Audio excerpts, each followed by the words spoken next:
Dearly beloved in Christ, today is the 16th of August 2020. We celebrate the 20th Sunday in Ordinary Time, Year A. Today, in our liturgical celebration, God is presented to us as a universal God. Dearly beloved, I would like to title this reflection, The Universal Nature of God, God who is for all, the Catholic. All over the world, people are professing the faith, and this faith is in one God, universal. God is universal. He is for all and reigns over all. All over the world, His Spirit, who makes us His adopted children, is at work in them all. Faith is the only condition required to be part of God's people and not the denomination, since all are Catholics in nature. We profess the same faith, and this God is for all, is everywhere. Catholic means universal, all over. And so when some people are saying, I'm not a Catholic, it's like they don't know the meaning. If not, by the faith we profess in one God, it implies that we are all Catholics. Because it is a universal faith. The faith is the same in the risen Lord. It is rather unfortunate, dearly beloved in Christ, to see some people placing more emphasis on the church's name or the denomination more than the faith in God, which is most important than the nomenclature, than the name of the church. I belong to A, church B. That does not matter. What matters is the faith. The need to promote that my church is better than you have led many astray from God and have enslaved many people and given into shameful practices in the name of showing or proving the point that theirs is the best or the authentic church. If you see what is happening in our world today, instead of us the preachers to emphasize on the salvation, we have diverted the attentions of the people from the salvation Christ has come to run for us to mundane things in the name of promoting that our denomination has the authentic teaching. We are practicing a lot of things that are not in tandem, that are not in consonant with the teaching of Christ.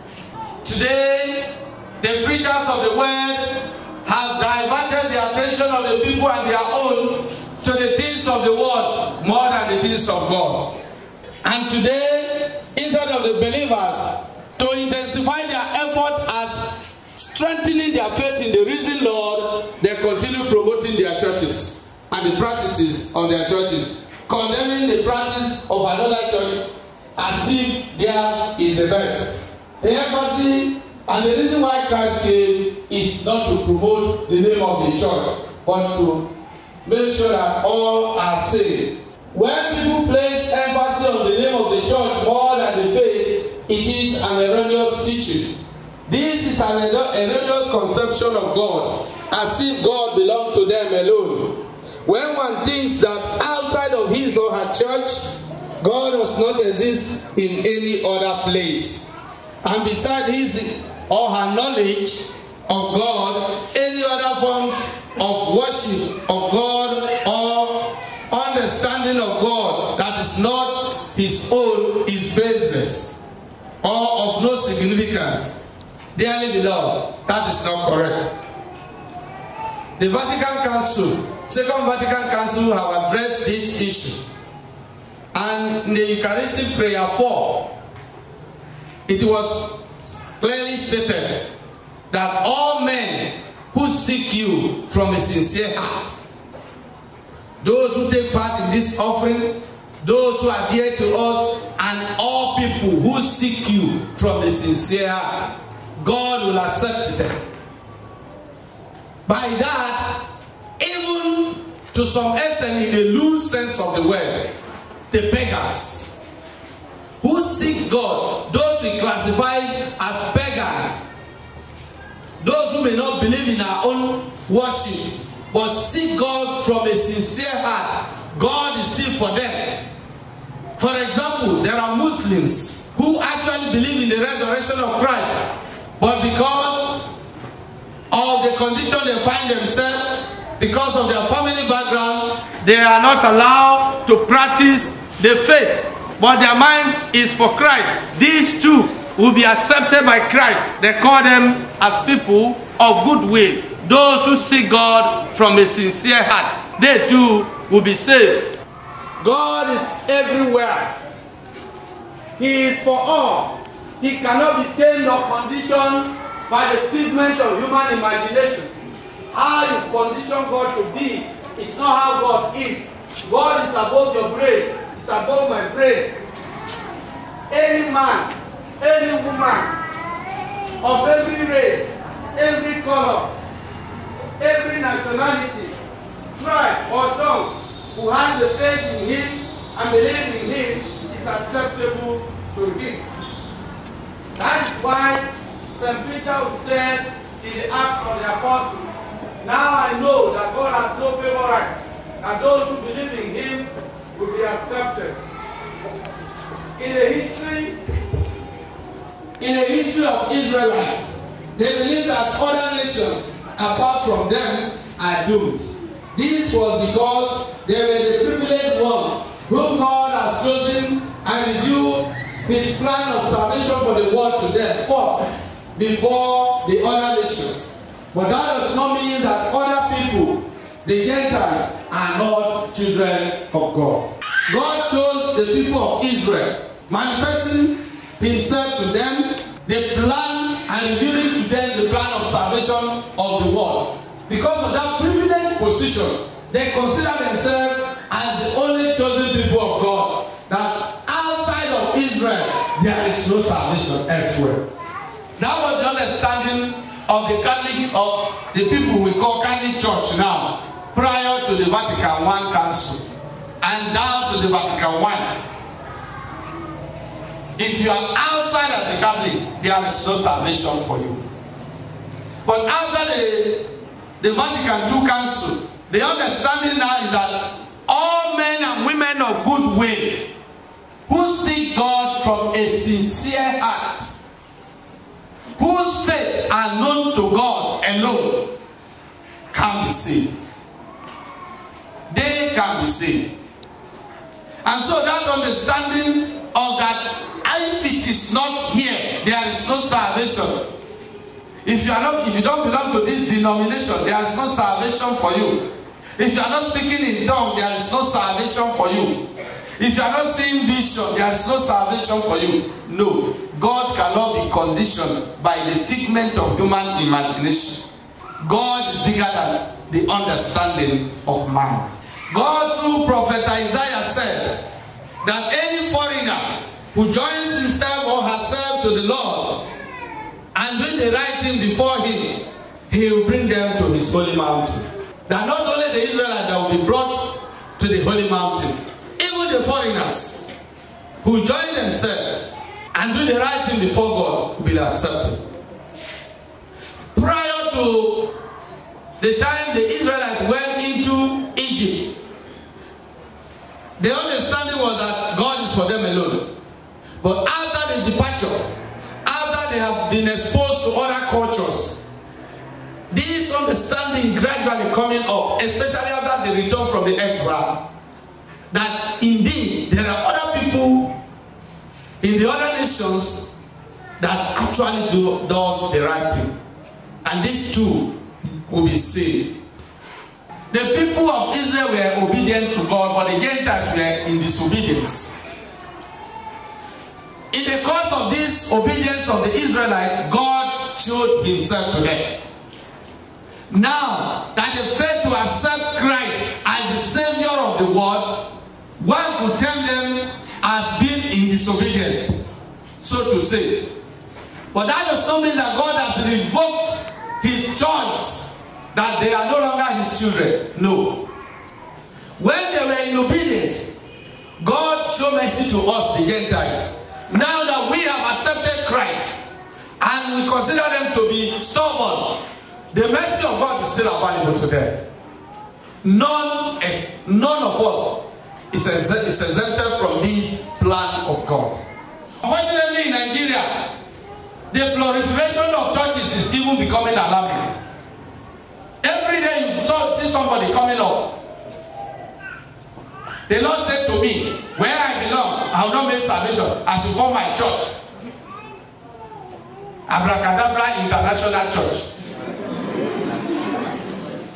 And if you don't know the name to give, you know them. You can even name them after you. Emmanuel the Holy Man Church. Or Emmanuel the Holy Sinner Church. Are you beginning to see the kind of things that are coming up these days? All in the name of promoting churches. A pastor, there was one video trending recently. A female pastor came up and said, God has anointed my womanhood. You know what I'm talking about? That anybody that makes love to me, God will give you children. Have you not seen it on the net? Some of you might have come across it. Is that why Christ came? Is that the motive why Christ came to die on the cross? My brothers and sisters, we must shine our eyes.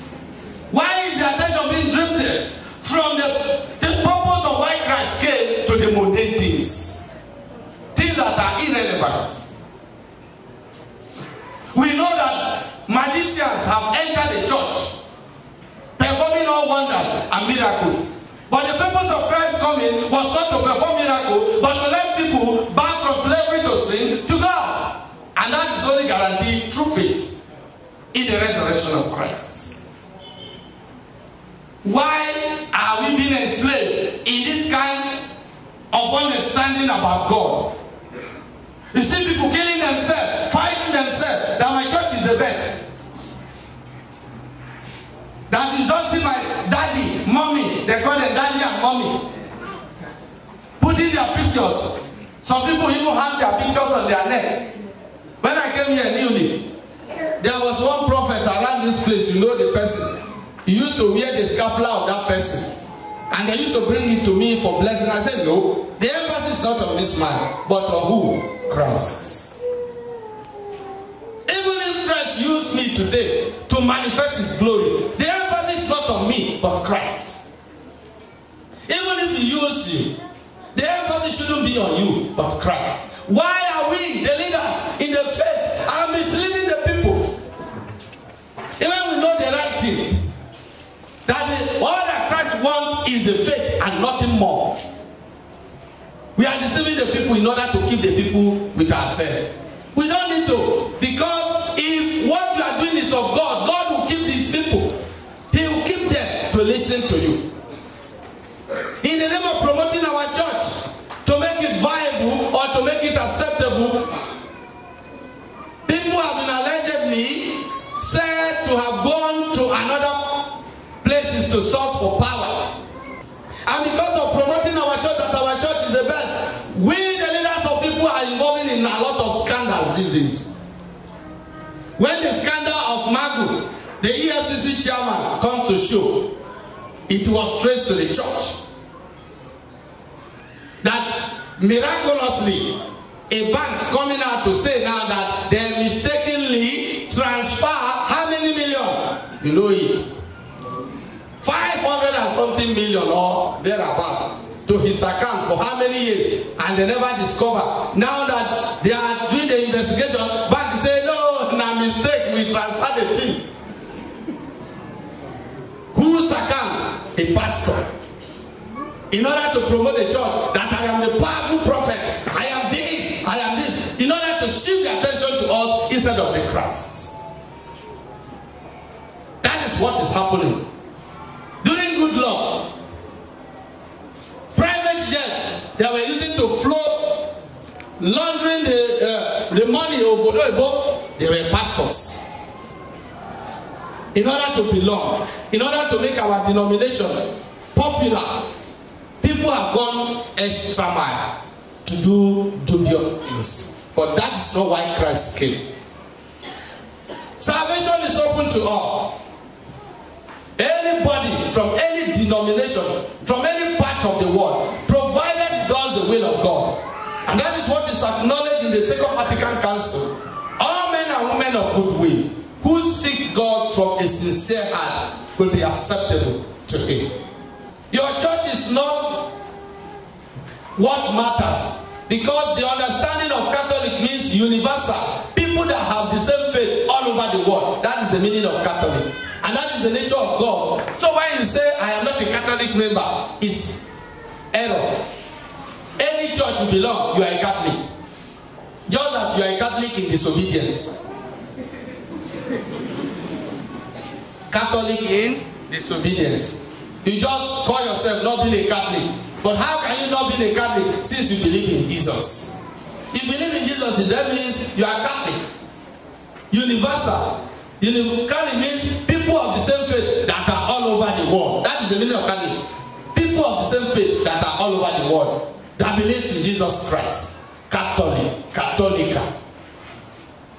And so when you say, I don't like Catholic, but you are a Catholic. Even if you go to the creed, the Methodists who recite, they still put it in their own. I believe in the Holy Spirit, the Holy Catholic Church. They still recite it. Yes, go to it, you see for yourself. Catholic means universal. It does not mean that you come to where Reverend Father is saying the Mass. Catholic means people of the same faith that are all over the world. So the question today, dear friends, is my faith in God or the church? Is my faith in Father A or B, or in Pastor A or B, rather than Christ Jesus? St. Paul said to the people of Corinth in the 1 Corinthians, is Paul died for you? Is Apollo who died for you? Is Peter? But it's Christ. These days, this attitude is also in the Catholic Church, in this place, the one we understand as Catholic Church now. If it is not this Father that prays for me, my sickness will not finish. I talked about this last Sunday, and I'm repeating it, that it's an error. It is not the Father that does it. It is who? Christ. Your faith in Christ that does it. If this Father does not bless this holy water, it must not work. We have seen that severally. Sometimes when we sit for confession, you see one person lying, go long, oh, another person, two, three persons, they say, go join us, you know. As if there is no God here. It's only here there is God. Wrong. Let us understand that God is everywhere. I think I used to tell us this story. Bishop Bishop told us, may his soul rest in peace. He said he went to one day to see his mom. And the mother gave him the water to go and bless from one Reverend Father. Say, I'm a bishop now. Say, I know. Don't bless this water for me. Take it. Take it to Father Elia to bless it, because I heard that it's only the water blessed by Father Elia that God is used to rock. Wrong. It's everywhere. He told us that story to teach us a lesson that look at how erroneous our people are going about the issue of faith. So my dearly beloved in Christ, all we are saying is that we should strengthen our faith in the resurrection of Christ. We should believe in Him and don't promote religious bigotry. Let us not promote religious sentiment, denominational sentiment. Unless you belong to my church, no salvation for you. No. We should have the mind like Christ, that all those who does His will and believe in Him shall be saved. May the Lord bless us and bless His word in our hearts through Christ our Lord. Amen.